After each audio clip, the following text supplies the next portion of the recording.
السلام علیکم friends, welcome to اور چینل ولیج فنٹاسی۔ آج دوستوں ہم بات کریں گے ہلدی کے بارے میں۔ ہلدی جسے زرد چوب بھی کہتے ہیں، ٹرمرک بھی کہتے ہیں، عربی میں اسے عروق الصفر، فارسی میں زرد چوب، بنگلہ میں بلٹ، گجراتی میں ہلدر، مرہٹی میں ہلال، کشمیری میں لدر، سندھی میں ہیڈر، کاغانی میں سمبلو اور انگریزی میں ٹرمرک کہا جاتا ہے۔ ماہیت کے حساب سے ایک نباتات کی جڑ ہے۔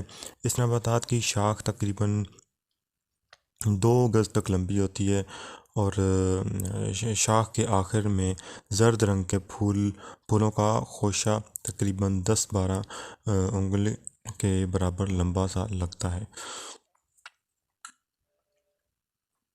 اور مقام پیدائش کے حساب سے مدراس، جنوبی ہند، مشرقی پاکستان، چین وغیرہ میں اس کی پیدائش ہوتی ہے۔ مزاج کے حساب سے گرم خشک درجہ دوم میں ہے۔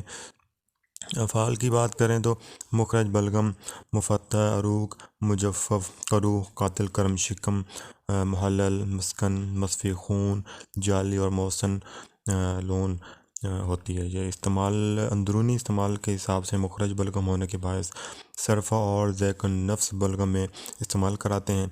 مصفی خون ہونے کی وجہ سے امراض جلدیاں میں بطور صفوف و نکو استعمال کراتے ہیں۔ اس کے اپٹم وغیرہ میں بھی اس کا کافی استعمال کیا جاتا ہے۔ چہرے کو نکھارتی ہے، چھائیاں وغیرہ ختم کرتی ہے۔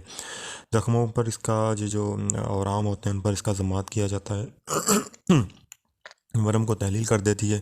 چوٹ کو دودھ میں ڈال کر استعمال کی جاتی ہے، جس سے چوٹ بہت جلد بھر جاتی ہے۔ مفتح عروق ہونے کے باعث یرقان، صدی اور استسقاء میں بھی مفید ہے۔ اور ضربیہ وسقطہ میں بھی نیم بریاں کر کے صفوف بنا کر دودھ کے ہمراہ کھلاتے ہیں۔ اور نفس دم اور تب کہنا میں مستعمل و مفید دوا ہے۔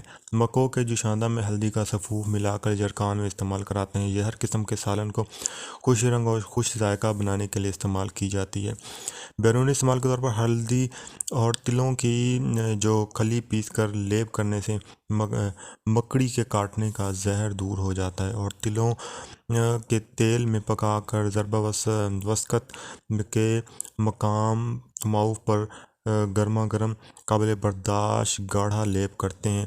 ہلدی اور چونے کو گھوڑ کر لیپ کرنا بھی چوٹ لگنے اور موچ آنے کے لیے بہت مفید ہے۔ اور جو رمد میں ململ کا پرانا دھلا ہوا کپڑا ہلدی کے جوشاندہ 1 حصہ ہلدی 20 حصہ پانی میں رنگ کر آنکھوں پر پھیرتے ہیں۔ بند، زکام اور نزلہ میں ہلدی کا صفوف دیکھتے ہوئے کوئلوں پر ڈال کر دھونی دینے سے ناک کھل کر رطوبت بہنے لگتی ہے۔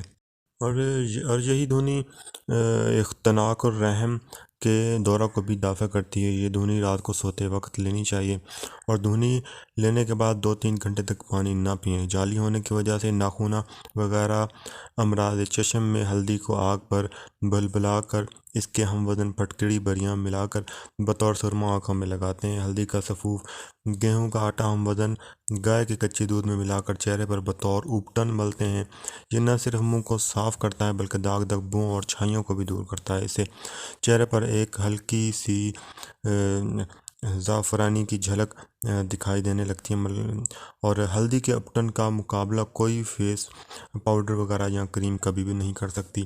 نافع خاص کی بات کریں تو امراض جگر اور خارجات چوٹ کے لیے بہت زبردست چیز ہے۔ بدل ہے یہ مجیٹھ کا۔ مضر کی بات کی جائے تو یہ دل کے لیے مضر ہے۔ مصالحہ کے حساب سے ارک، لیموں، ترنج اور مقدار خوراک کے حساب سے 1 سے 3 گرام یا ماشے۔